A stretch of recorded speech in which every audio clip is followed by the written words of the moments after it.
Mesdames, Messieurs, peuple congolais, chers membres de la diaspora, chers membres de la résistance et chers patriotes, je vous informe qu'ici, je vais vous traiter la problématique des sports Denis Sassou Nguesso dégage. Toutes les difficultés et toutes les solutions pour lesquelles chacun de nous peut prendre ses responsabilités, puisque nous sommes chacun un pouvoir. De ce fait, si vous vous organisez, vous pouvez être à la place de Sassou Nguesso pour restaurer ce pays et refonder une nation nouvelle. Vous le savez que historiquement, Sassou Nguesso avait pris ses responsabilités contre nous, peuple congolais et notre pays, depuis 1997 jusqu'à nos jours. Mais pourquoi pas nous contre lui? C'est tout le questionnement. C'est pour cela que, d'un point de vue intellectuel, citoyen, politique et patriotique à la fois, je ne cesse de vous nourrir ce débat d'intérêt général, avec toutes ces difficultés, puisque chez nous, on est dans le fait spectateur, c'est-à-dire les patriotes, les résistants ou ceux qui ont pris les responsabilités pour l'intérêt général ne sont jamais accompagnés. Par exemple, mes vidéos, vous remarquerez que ça fluctue comme ça. Pourquoi? Parce que chez nous, l'émotion, l'appartenance et les conflits d'intérêts sont tels que on oublie l'intérêt général, on oublie la raison. Mais comparé à d'autres peuples d'Afrique, on se dit que nous, le Congo, les Congolais, on est le problème de nous-mêmes. Quoique, je ne cesse de vous responsabiliser, que ne cherchez pas des boucs émissaires, ni jouer aux amalgames, ni envoyer des boules pillantes aux uns aux autres, ou des jeux aux donneurs de leçons, ou aux leçons de morale. Non, chacun de vous est un pouvoir. Il suffit de le structurer, l'organiser et le manager, tant au niveau civil que militaire. Donc ne jouez pas à ça, c'est fini ça. Donc si vous entendez des gens qui viennent jouer aux amalgames, etc., ce sont les gens qui sont encore pires que Sassou Nguesso. Donc ils attendent leur tour, mais qui ne viendra peut-être pas.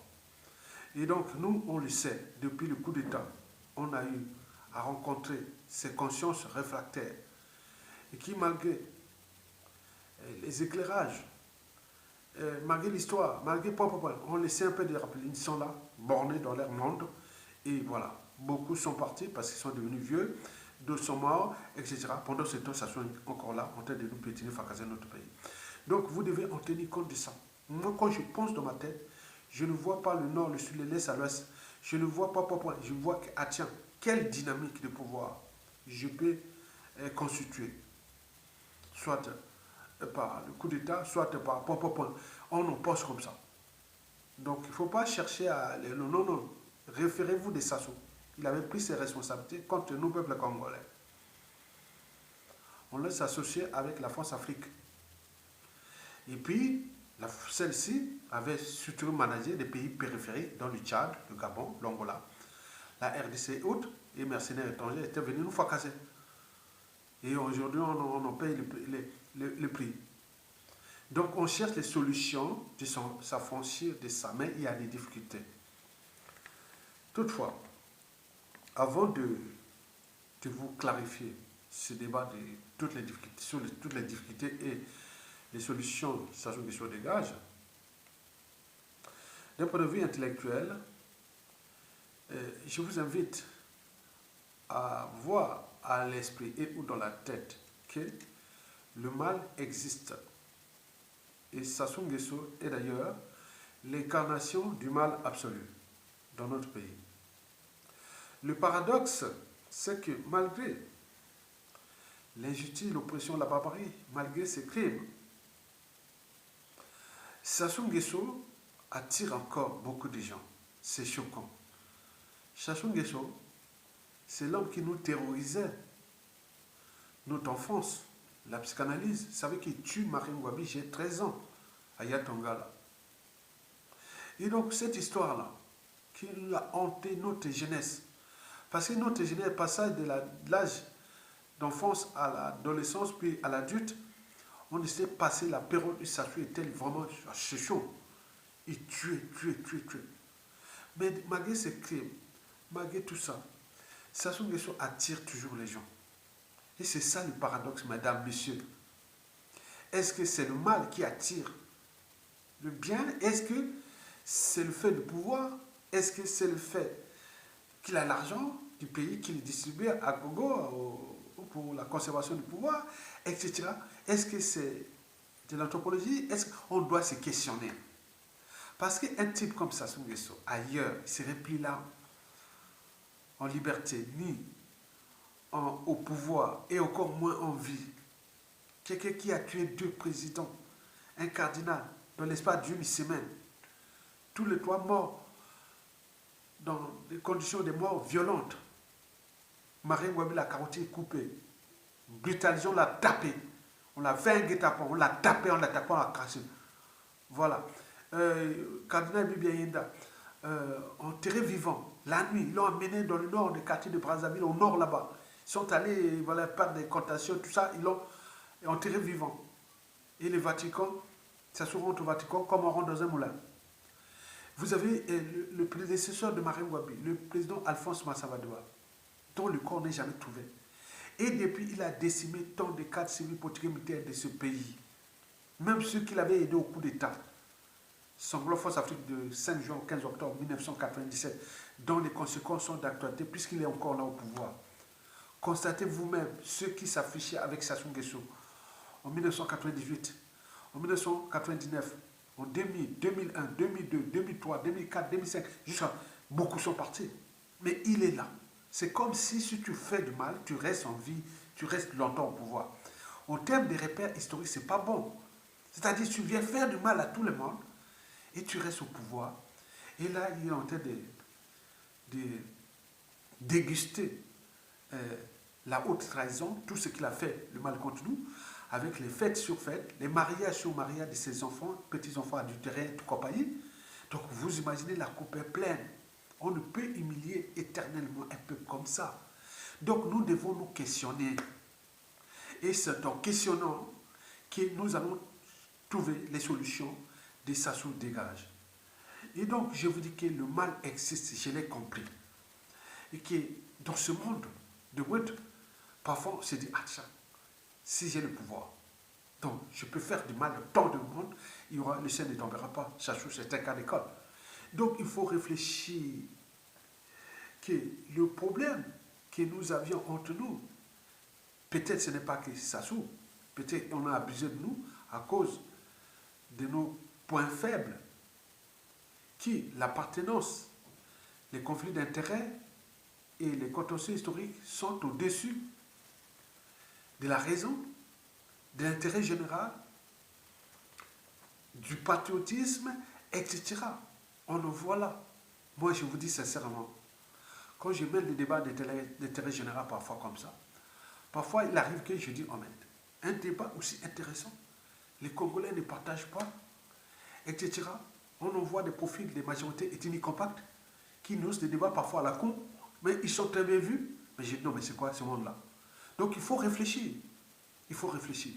Vous savez que l'intelligent doute. Il est isolé. Mais l'imbécile idiot, et quoi? Ça regroupe, ça attire. Et les gens sont là où il y a. On diffuse des informations qui les rendent encore bêtes, sujets indigènes et esclaves de Sassou Nguesso. Vous imaginez. Mesdames, Messieurs, nous allons réfléchir de cette introduction.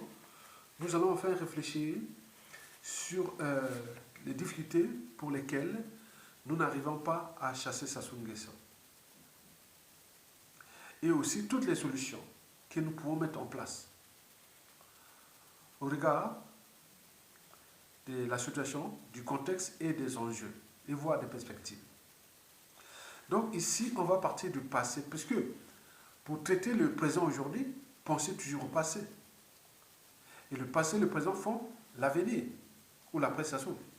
Donc ici, je vais m'apaisantir en ce qui concerne les difficultés, je vais me présenter sur le passé pour traiter le présent. Pourquoi on est dans le statu quo? Pourquoi on est dans la résignation? Et donc, vous allez comprendre ça pour les éclairer. Les gens, s'ils savent là où il y a les savoirs, les connaissances, l'intérêt général, vous allez comprendre beaucoup de choses. Donc, je vais devoir penser déjà à toutes les difficultés. Et de ces difficultés, donc j'aurai 3 parties à traiter en fait, pour comprendre les difficultés. C'est-à-dire les décors, les côtés visibles, et l'envers du décor, le côté invisible, le côté caché. Donc j'aurai 3 parties à traiter dans toutes les difficultés là, ça se dégage.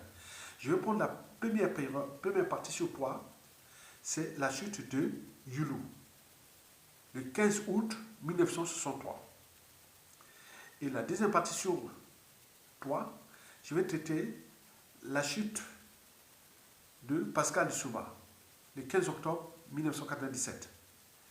Et puis, le fiasco Mokoko, la troisième partie de 2016, c'est-à-dire de 4 avril 2016. Et donc tout ça, on va réfléchir, voir les côtés du décor et l'envers du décor. Les erreurs, les stratégies et tout compagnie. Et vous allez comprendre beaucoup de choses. Explication. Donc, là, je vous l'ai dit que si je traite ça, je passe du passé. Parce qu'on ne peut traiter le présent sans le passé. Et de ce fait, traiter l'avenir, il faut déjà penser au passé, au présent. Donc, c'est comme une équation mathématique, quoi. Le futur ou l'avenir égale passé plus présent. Donc, vous pouvez dire présent égale futur moins le passé. On peut faire comme une équation mathématique, on peut y entendre. En algèbre. Ok, très bien. Donc, la première partie, c'était la chute de Yulu, le premier président du Congo, le 15 août 1963. Et cette affaire-là de la chute de Yulu, qu'on en parle, le 15 août 1963, donc nous allons traiter le décor et l'envers du décor de ça. Déjà les décors de la chute de Yulu. Pourquoi? Parce que Yulu avait chuté à cause de ses propres erreurs et ou de ses stratégies, des erreurs stratégiques, côté décor. En fait, Yulu avait chuté parce qu'il avait trahi le pacte de France-Afrique, qu'il avait amené au pouvoir, le premier président du Congo-Brazzaville. Il fut certes curé, mais il avait des soutiens France-Afrique des curés, dont Monseigneur Bernard, qui mourut dans les années 1993, comme ça, non? Ok. C'était l'homme fort du Congo-Brazzaville avec le président Yulu, comme ce fut le cas de Sassou Nguesso avec Jean-Paul Biya qui venait de mourir. Et donc il y a des hommes de l'ombre de la France-Afrique qui sont des intermédiaires, les courtisans, les visiteurs du soir, au cellule africaine de l'Élysée et du Quai d'Orsay. Depuis les pseudo-indépendances, c'est tout comme ça n'a jamais changé. Et donc Yulu arrive au pouvoir en 1959. Et donc, à travers cette élection au suffrage universel indirect, qui avait eu des tensions et tout compagnie, que je vous avais expliqué que Yulu avait joué stratégie avec les éléments de Jacques Opango. Et surtout dans la Likwala avec les Badinga qu'il avait ramenés, puis les Tsebadelo dans la Sangha, et puis Henri Itoa Amakwa, et tout ça, tous ces hommes-là, Yambo dans les Koumou qui étaient malades ici en France, et après ils étaient venus se soigner, Yulu avait donné l'argent pour se soigner et tout compagnie. Bon, au-delà du vote, bon, Yulu gagne. Il était un fin stratège, donc il avait été bien conseillé. Ça, il n'y a pas de problème. Mais le problème de Yulu, c'est qu'il sait bien qu'il y avait les 11 accords néocoloniaux qui nous attachent jusqu'à aujourd'hui, même s'il avait fait partie des bases militaires françaises du Congo-Brazzaville, puisque la puissante base militaire coloniale française en Afrique centrale, c'était à Brazzaville chez nous. Et donc, là où Angola Libre, c'était la piste d'atterrissage des avions. Maintenant, avant d'aller à Mayamaya. Et Kokenzout et tout, quand vous connaissez ça. Et donc, Youlou, bon, il a son parrain, qui est Monseigneur Bernard. Son corps est enterré dans la Normandie, là-bas. Allez voir, Monseigneur Bernard. Et donc, c'est l'homme qui faisait, voilà, donc, il avait choisi Youlou, puisque Youlou, Kato, et autres, voilà, l'abbé Philbert Youlou, vous connaissez. Et donc, Youlou, ça déjà la politique intérieure, va commettre beaucoup d'erreurs. Déjà, il va aller voir les Américains sous Kennedy. Vous savez, Kennedy fut le premier président catho-américain. Le deuxième fut Joe Biden. Donc l'histoire des Amériques, il n'y a eu que deux présidents catho. Kennedy et Joe Biden. Donc, Youlou va s'associer, donc ça semble se ressemble. Et donc, il va là-bas, dans le contexte où la France, on avait déjà marre des Américains après la Seconde Guerre mondiale, puisque les Américains commençaient à s'installer en France, comme ils sont en Allemagne.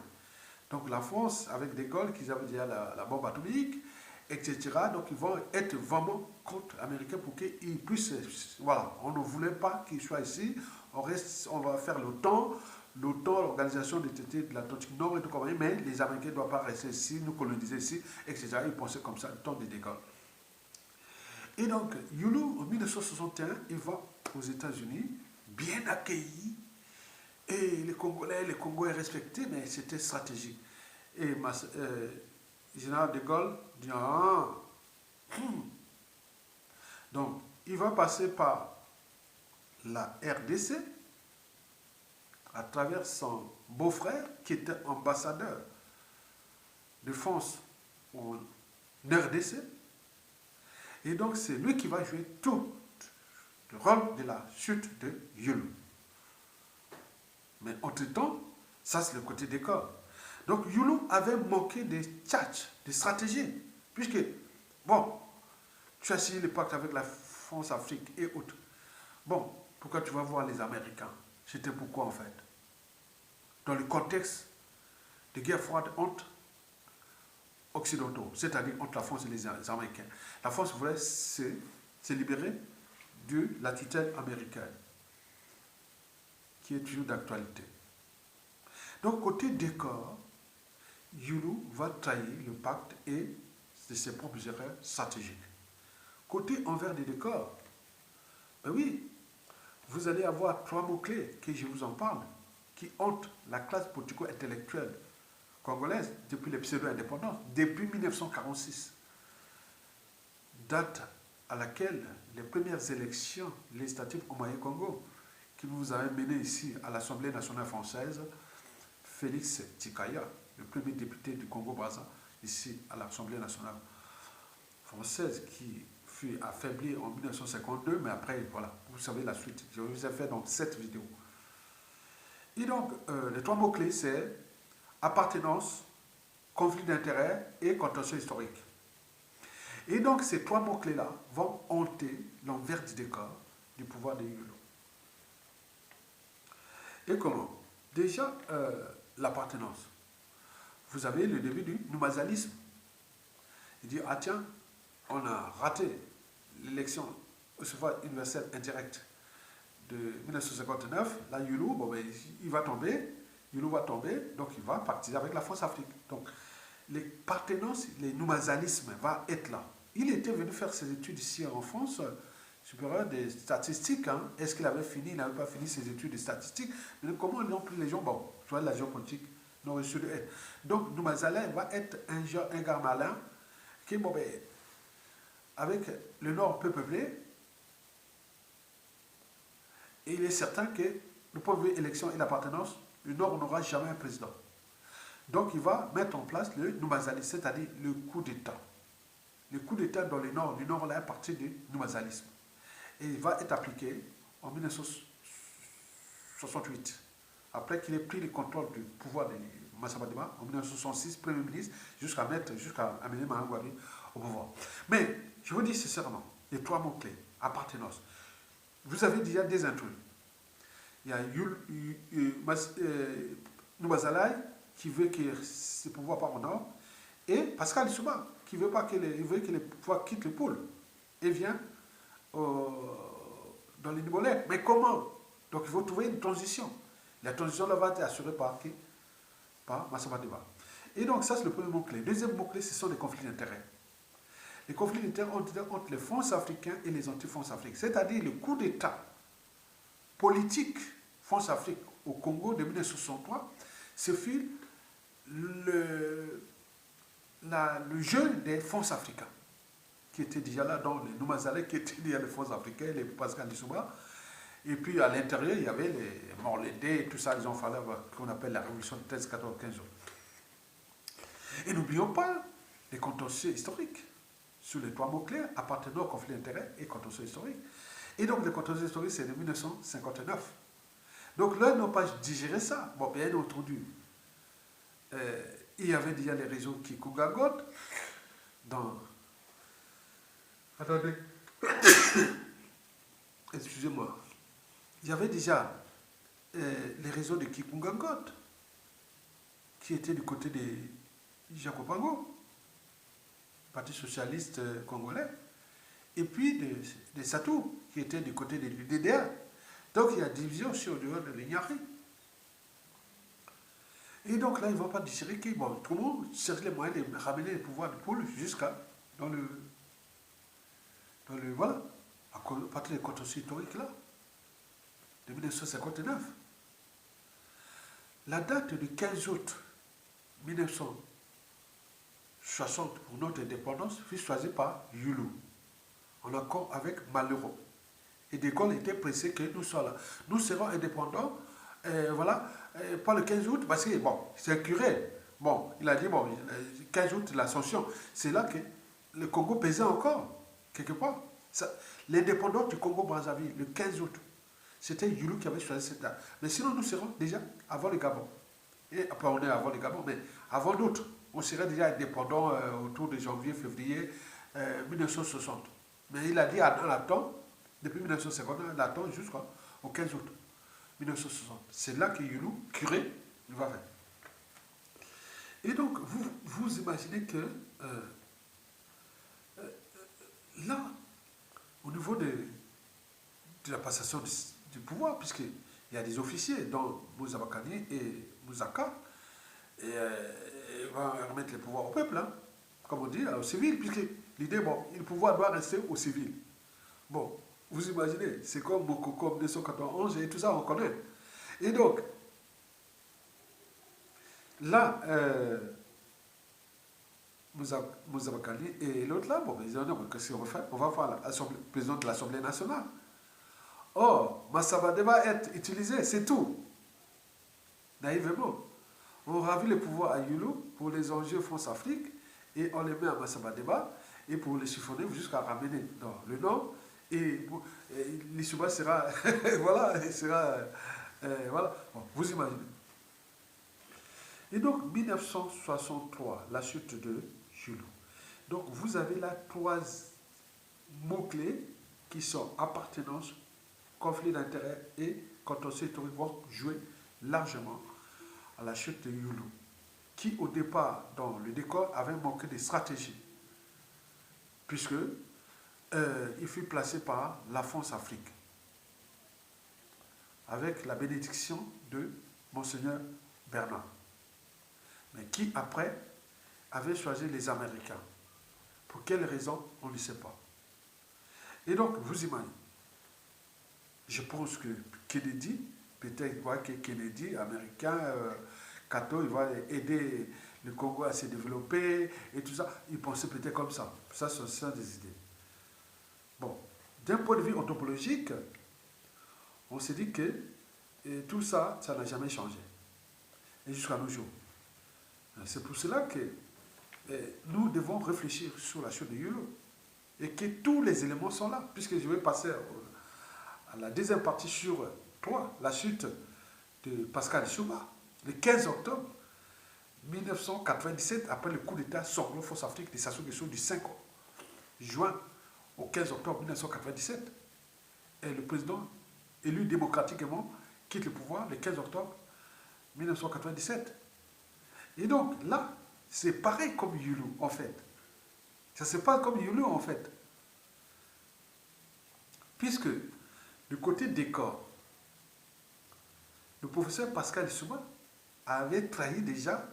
Attendez. Excusez-moi. Côté décor, le professeur Pascal Souma avait déjà trahi le pacte avec la France Afrique. Puisque ce pacte-là,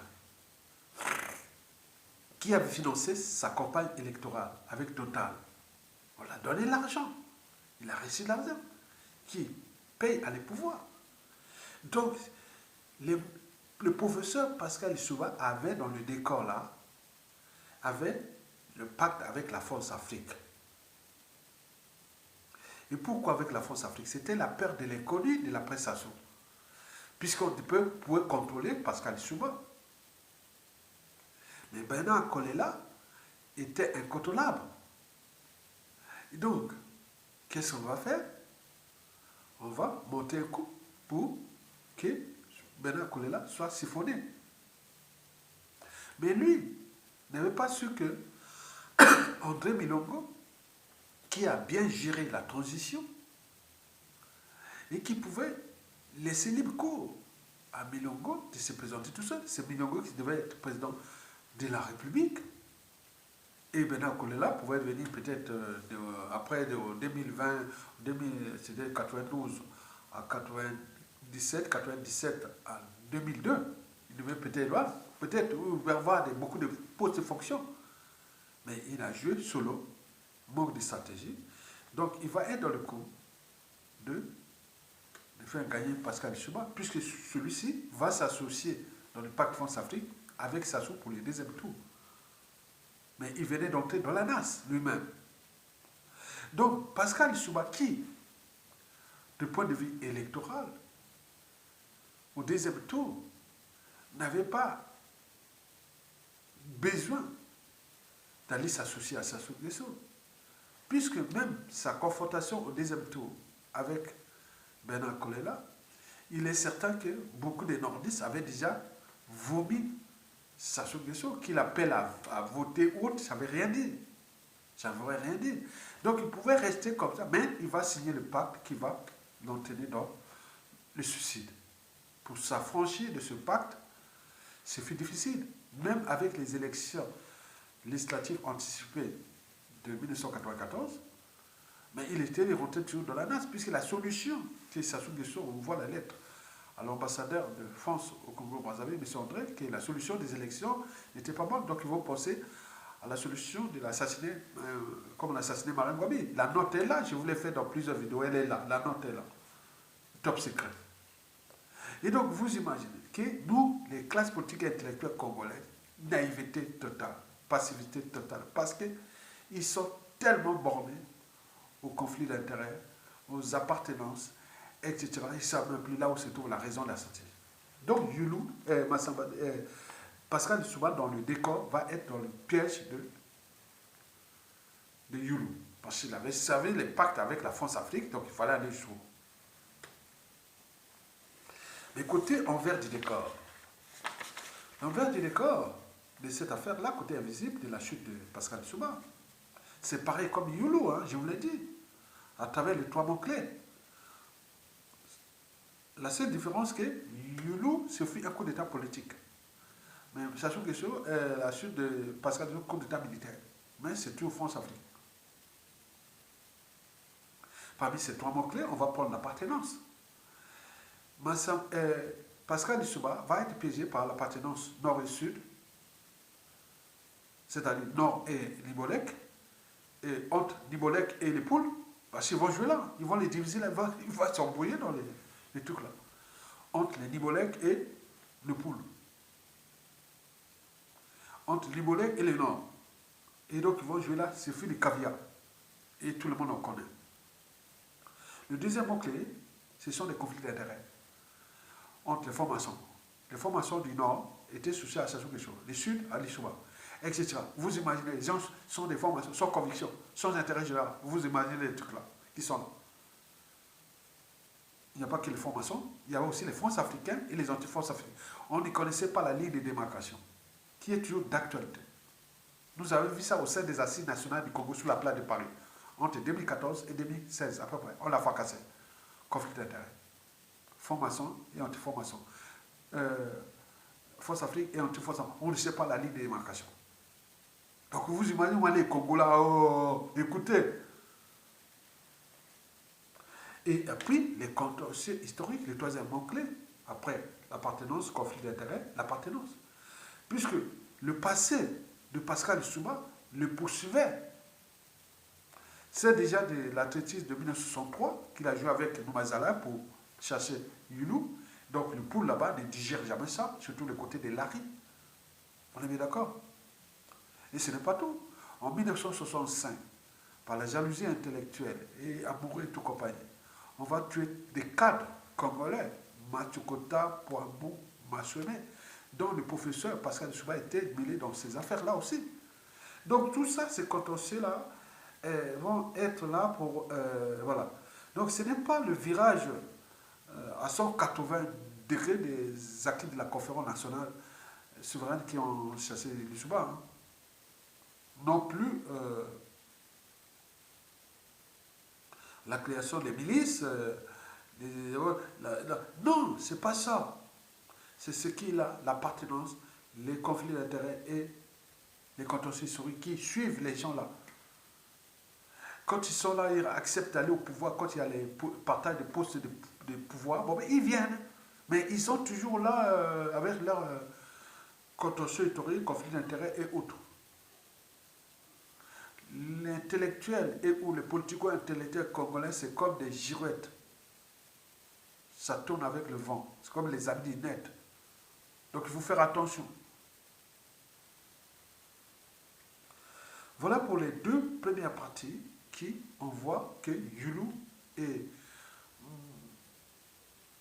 professeur Pascal Lissouba ont eu les mêmes traitements. Ils étaient les hommes de la France-Afrique qui les avaient trahis par la suite et la France-Afrique les avait rendus en monnaie de singe. Pour Yulou, en coup d'état politique et pour Pascal Lissouba, le coup d'état militaire de Sassou Nguesso. Maintenant, passons à la troisième et la dernière partie de toutes ces difficultés de faire partie de Sassou Nguesso, qui nous crée le climat de méfiance et défiance entre nous. Parce qu'en relation sociale, quelle qu'elle soit, il y a trois mots clés: confiance, méfiance, défiance. La confiance ne se décrète pas. Elle se construit au gré des épreuves. Elle tisse les liens. Ça solide, c'est comme l'unité d'un peuple, ne se décrète pas. C'est construit au gré des épreuves. Et lorsqu'on n'a plus confiance, on rentre dans la méfiance. La méfiance dessert les liens. Et lorsque cette méfiance devient répétitive, c'est l'évitement. Ça casse les liens. Et donc nous, aujourd'hui, avec la classe politique et intellectuelle congolaise, civile et militaire, depuis d'hier les coups d'État, nous sommes en climat constant de méfiance et défiance. Et pourquoi? Parce qu'il y a l'appartenance, les conflits d'intérêts et les contentieux historiques qui sont là. Mais si vous ne savez pas gérer ça, vous allez dans la nasse. Même l'après Sassou Nguesso, puisque les contentieux historiques sont tels que, vous imaginez qui pourra gérer ça? On en parle de ça, mais qui vient partager ces vidéos? Les gens pensent comme ça, mais après, bon, ils vont se fracasser d'ici peu. Après Sassou. Passons maintenant la troisième partie sur 3. Le fiasco Jean-Marie Monsieur Mokoko du 4 avril 2016. D'abord les décors. Côté visible. Mokoko a été victime de ses propres erreurs. Il y a eu précipitation. Il n'avait pas préparé ses élections. Il y a eu une dynamique, certes, mais les officiers ou les écuries qui l'ont poussé à être candidat n'avaient pas de stratégie. Parce qu'on pense à la démocratie. Non. Mokoko avait oublié le noubazalisme. Que pour un nordiste, quel qu'il soit, au niveau électoral, il ne gagnera jamais. Jamais. Sauf par défaut. puisque la majorité ethnique ou démographique est dans le sud. Et l'appartenance est comme viscérale, comme, voilà, on ne pourra jamais changer. Et donc, ça, on le sait. Mokoko fut élu par un défaut. Ce n'était pas candidat de la majorité démographique du Congo. Non. La majorité démographique du Congo est dans la partie sud du Congo. Or, dans le contexte des élections et ou dans la configuration des élections de 2016, on n'en avait pas beaucoup. Il n'y avait pas quelqu'un dans le sud qui était plus crédible, qui aujourd'hui, puisque Sassou a déjà éliminé beaucoup de cadres civils et militaires du sud, ça c'est vrai, ça rentre dans les contextes historiques, il en a éliminé beaucoup déjà. Les quelques rares qui restent, bon, sont dormants, d'autres sont vieux, etc. Et donc, vous imaginez. Donc, Mokoko va rentrer dans la guerre du loup. Puisque le noumazalisme, c'est que, bon, le pouvoir, oh non, un nordiste, pour avoir un pouvoir, il faut le coup d'État. Un officier qui devait se structurer, il n'y a pas eu l'entourage militaire du Nord. Voilà. Sauf les soldats et tout ça, les militaires qui souffrent comme tout le peuple congolais, avaient voté pour Mokoko. Mais au niveau de ceux qui sont placés au haut sommet des armées, que ce soit au niveau de la formation, l'encadrement, le commandement et le haut commandement. N'oublions pas le renseignement militaire, etc. Mais tout c'était derrière Sassou Nguesso, le bourreau. Pourquoi? Parce que les privilèges, lui c'est l'homme comme ça coûte pour vous piétiner, fracasser votre pays. Il a la carotte. Donc il a finalement dit, volez, faites ce que vous voulez, mais laissez-moi au pouvoir. Or, avec Mokoko, on devait commencer à bien redresser le pays, c'est-à-dire l'autorité de l'État, restaurer le climat des affaires et du business, et surtout, Mokoko, c'est quelqu'un de rigide, on en parlait, avec Mokoko, on ne va plus manger. Manger quoi? Dans un pays qui est en train d'être ruiné? Vous imaginez. Donc Mokoko va manquer des stratégies qui, au niveau même de son staff, on trouve peu des caciques du Nord. Et donc il va être là, dans le cas où on se parlait de mauvaise langue, que les sudistes veulent jouer Mokoko pour prendre le pouvoir. On en parlait comme si l'histoire des Bakongo, les mauvaises langues passent. Et donc ça crée le climat de frustration au niveau des armées, puisqu'ils n'ont même pas structuré cette armée. Au niveau des plus chefs d'état-major des armées depuis plus de 30 ans. Et donc là, il ne pouvait pas. Donc il se retrouve dans une situation compliquée et qui va l'entraîner jusqu'à son incarcération. Mais côté envers des décors, je vous l'ai dit qu'il fut voté par défaut. Et qu'il y a toujours les 3 mots-clés qui l'ont poursuivi. Le premier mot-clé, c'est l'appartenance. Ben oui. L'appartenance, c'est que côté nord, on dit, ah tiens, si on laisse Mokoko, il va donner le pouvoir au sud. Le sud, oui, peut-être qu'on va utiliser Mokoko, peut-être qu'il pourra passer, et après, on verra après. Ça, c'est l'appartenance. C'est que le climat de méfiance et défiance. Deuxièmement, les conflits d'intérêts. Les conflits d'intérêts, on était entre les forces africaines et les anti-forces africaines. On ne connaissait pas la ligne de démarcation. Mokoko était de quel côté? S'il était du côté de la France-Afrique, il aurait pu donner un coup de main et chercher sa solution dès le 16 avril 2016. Donc, il était donc identifié comme un anti-France-Afrique, peut-être. Mais peut-être qu'il est trop rigide, intelligent, et donc on ne peut pas laisser quelqu'un d'intelligent au Congo, dans ce pays stratégique de la France-Afrique. Donc, vous trouvez un idiot qui est là, mais Sassou est là. Donc, la perte de l'inconnu, et qui a fait que, bon, la France-Afrique là-bas, voilà. Les forces africaines se sont fédérées, et bon, voilà. Et n'oublions pas les contentieux historiques sur les 3 mots-clés. Appartenance, conflit d'intérêt, contentieux historique. La loi du karma des gens avec M. Mokoko, qui pourtant avait ramené la démocratie. Mais comment ils se sont embrouillés entre 1991 à 1993, où il fut chassé et exilé en France jusqu'en 2005. Et donc, qu'est-ce qui se passe? Et donc là, au niveau de ces contentieux historiques, les réseau Lissouba et tout ça, qu'il aurait trahi et tout compagnie, mais quoi? On se demande, il faut se questionner. Qu'il était dans le coup de Sassou Nguesso, et voilà, depuis l'homme de Sassou Nguesso qu'on en parle. Et donc, vous voyez déjà ça, ça ne crée pas des choses bien. D'où les statu quo, entre cadres politiques intellectuels entre nous. Parce que pour faire tomber un régime de type Sassou Nguesso, il faut déjà la dissidence totale des élites civiles et militaires. Or là, il n'y a pas. On est en climat de méfiance et de défiance entre nous, à cause déjà de l'appartenance, des conflits d'intérêts et de ces contentieux historiques ici expliqués à travers les trois parties, dont la première sur la chute de Yulu, la deuxième la chute du professeur Pascal Souba et enfin la troisième, Mokoko, que je viens de vous faire passer. De ce qui précède, j'en ai trois leçons à tirer. D'abord, la première leçon sur trois, déjà en 1963. Yulu avait signé le pacte avec la France-Afrique pour être au pouvoir. Mais il avait trahi. Et la suite à la connaît. Mais pendant ce temps, nous, depuis, on joue toujours aux amalgames, aux boucs émissaires, et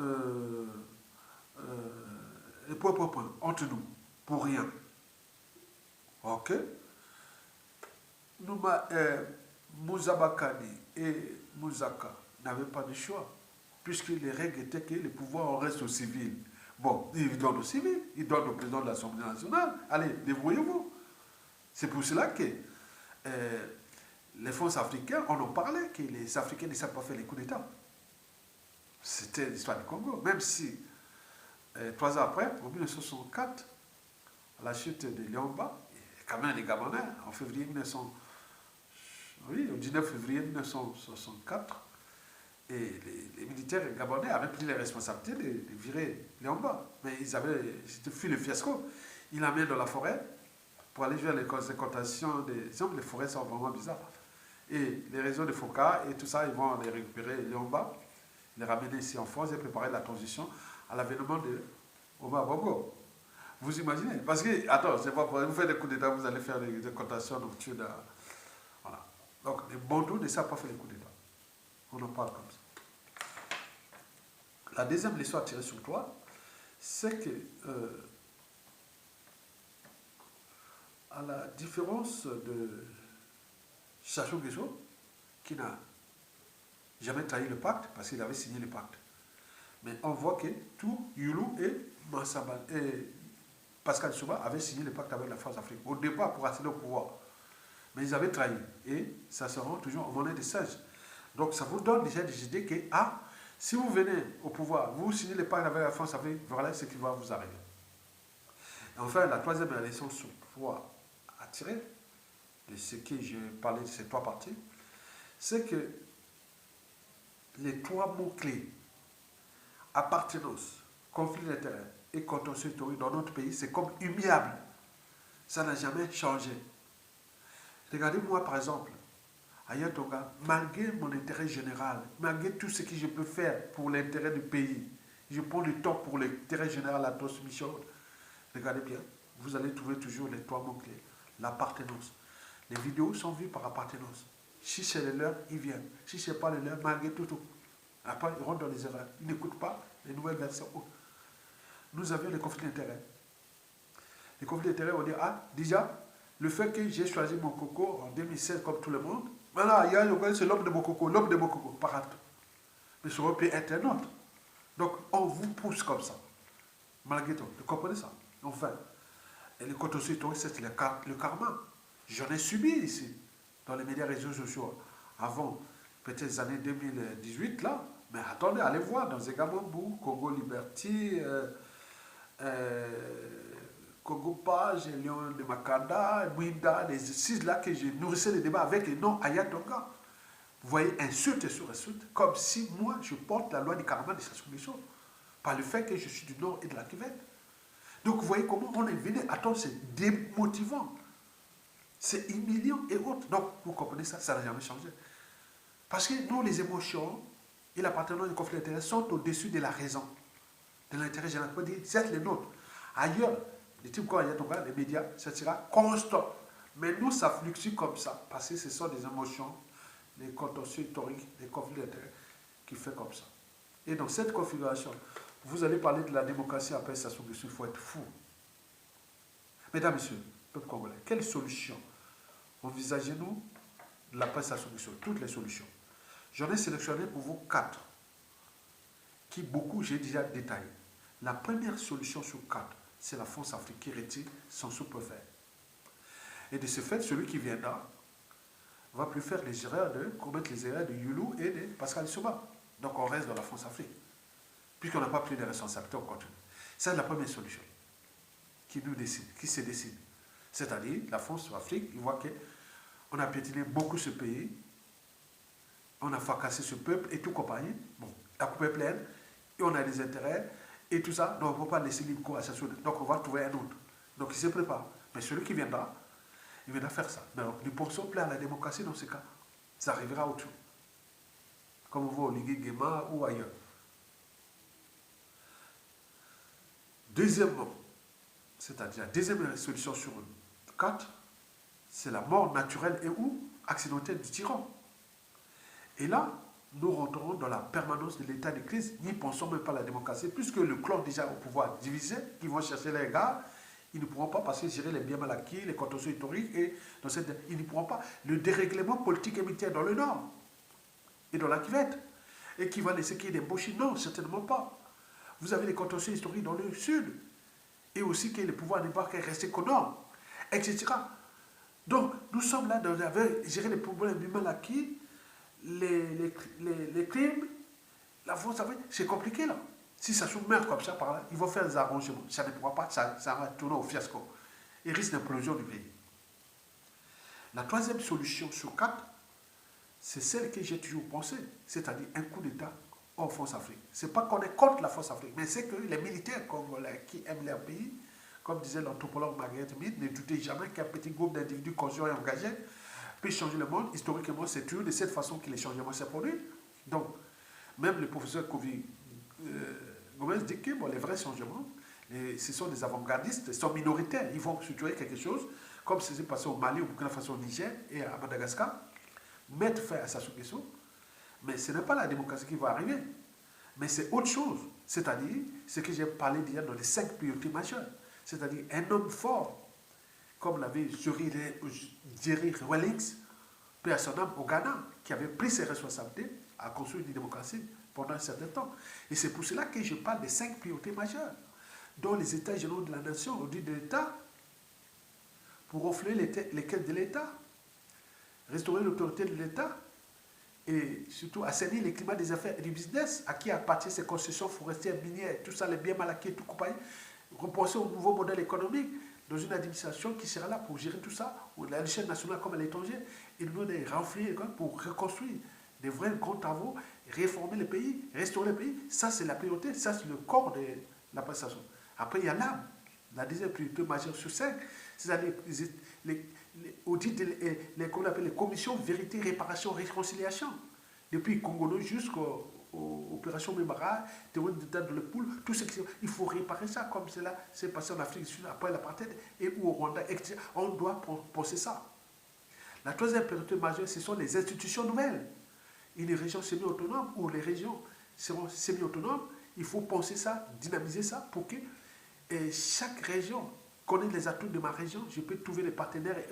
Donc, il faudra repenser au fédéralisme d'une manière ou d'une autre, avec les régions semi-autonomes qui vont gérer chacune l'économie, le social, le culturel et l'écologie de leur écosystème. Je connais les atouts de ma région, je peux le faire, mais encadré dans un cadre fédéral qu'il faut penser ça. La quatrième priorité majeure, c'est la France-Afrique. Si elle nous donne un coup de main de chasser les bourreaux, mais il faudra penser à ce qui s'est passé à Hulot et Pascal Lissouba. Et à ce moment-là, trouver les solutions d'alternatives pour cheminer pas à pas vers la sortie du CFA, les 11 accords. C'est un processus. On fait la cinquième priorité majeure sur 5, c'est la sous-région que je vous parle, les bassins du Congo, les méga travaux d'intérêt général et ou le développement de la sous-région. Tout ça, on en a parlé. Donc la solution, la troisième solution, c'est celle-là, que les patriotes qui ont ça Et une transition qui va durer peut-être 5 ans, comme au Burkina Faso ailleurs, ou 7 ans, on va travailler ensemble. Parce qu'avec ces contentieux historiques, les bien mal acquis, avec ça, vous allez parler de démocratie où on a tout essayé, on a échoué, sincèrement. Ça, c'est pas moi au Sénégal qui sont là depuis l'année de temps, ils s'embrouillent là. Donc il faut penser à la troisième solution là, est-ce que j'en passe. Maintenant, la quatrième solution et la dernière, c'est la rue. La rue, mais dans le climat de méfiance et de défiance entre nous, où il y a les collaborateurs de la division Nord et Sud qui vont mobiliser le peuple comme ce fut au Népal, au Sri Lanka et ou à Madagascar. Sinon, ça se serait depuis 2015. Il y a les collaborateurs de la division Nord et Sud qui sont là, qui sont aux aguets, financés par les réseaux d'Antoine Sassou Nguesso, et son mari et tout ce monde-là pour diviser et autres. Donc, on le connaît. Donc, depuis l'assassinat de Guy Fakoly là, et le fiasco de 2015, qui peut mobiliser la population aujourd'hui? Rien du tout. Donc, la solution de la rue, vous le savez que depuis 1992, la démocratie, soi-disant, patine. Mais pourquoi? Est-ce qu'il y a eu déjà la démocratie au Congo? On faisait une tentative, un essai, comme en rugby. On a été un peu détenté, un essai, mais ça, le match n'a même pas commencé. Il a duré peut-être 5 minutes. Voilà, maintenant on parle de démocratie au Congo. Non. Même ceux qui avaient ramené la démocratie au Congo, ils ont tous laissé pour compte. Les Kamba Zangouma, les Mokoko, les Raymond Damas Golo, et tout ça, ils ont été là. Même d'autres, voilà, qui battent, se battent. Non. Le peuple congolais est ingrat. Nous sommes un peuple atypique, où il y a trop de conflits d'intérêts, trop d'appartenance et trop de consensus historiques. Donc il faut quelqu'un de fort qui peut fédérer les gens et traiter toutes ces problématiques précitées dans les 5 priorités majeures que je vous ai parlé. Et à ce moment-là, nous sortirons l'année de 5 ans, 7 ans après, avec un nouveau peuple, une nouvelle jeunesse, avec beaucoup de repères, etc. On pourra avancer. Mais si vous passez là, qu'en un temps, on fait une petite transition courte, on va avoir les élections, c'est aller élire les majorités ethniques compactes et qui viendront avec les conflits d'intérêts, qui viendront que foutre des bazar, des statu quo, et on va se retrouver dans le corps de la merde et s'envoyer les coups d'État et autres. Donc, changer de paradigme, c'est changer de mode de pensée. C'est-à-dire qu'il faut mettre à côté la démocratie. Il faut mettre à côté vos histoires que le pouvoir ne doit qu'être au civil et autres. Non. Démocratie ou civil, ça dépend de la situation, du contexte en jeu et de ceux qui vont prendre les responsabilités. En fait, c'est l'événement qui fera l'homme fort ou la femme forte de la presse à solution. C'est l'événement qui fera que nous pourrons avancer ou restaurer ce pays et refonder une nation ou non. Ce n'est pas les incantations, vos messages par-ci par-là, avec les mêmes modes de pensée qui ont échoué depuis Yulu jusqu'à nos jours. Et donc, nous devons changer de pensée. Donc, vous changez de pensée, commencez déjà à changer d'état d'esprit. Que si on écoute Aya Tonga, tout citoyen de la diaspora doit partager cette vidéo. Parce qu'elle nous touche. Tous. Parce qu'à tout instant, cette scénario, solution, il y a une qui va arriver. Et vous serez là surpris. Toujours surpris. Alors que les éclairés, ils sont là. Parce qu'on ne peut perdre ces genres de vidéos, sont des informations stratégiques, sont canaux de l'ombre et autres, sont analyses intellectuelles. On vous balance en point du temps, plus qu'une heure, et vous n'écoutez même pas. Mais c'est quoi ce peuple? Vous attendez que la surprise arrive toujours en tour. Mais pour nous, quand on est éclairé, on fait pour ceux qui sont avertis, qui peuvent partager cette vidéo d'intérêt général. Partagez pour les patriotes. Je n'en parle. Je n'ai pas de me poser. C'est un devoir des citoyens. Cette vidéo, je pense moi, ça devait être dans les chefs-d'œuvre de la pensée intellectuelle au regard de la situation du Congo depuis l'épisode indépendance jusqu'à nos jours. Mais est-ce que ça sera vu ou revu? Vous allez comprendre, ce sont là les indices, les indicateurs de la problématique du Congo, de l'actuelle situation et de l'après. Donc vous verrez que, ah non, il y a un souci. À bientôt, bon vent au peuple congolais. Et pour les patriotes, partagez, à bientôt.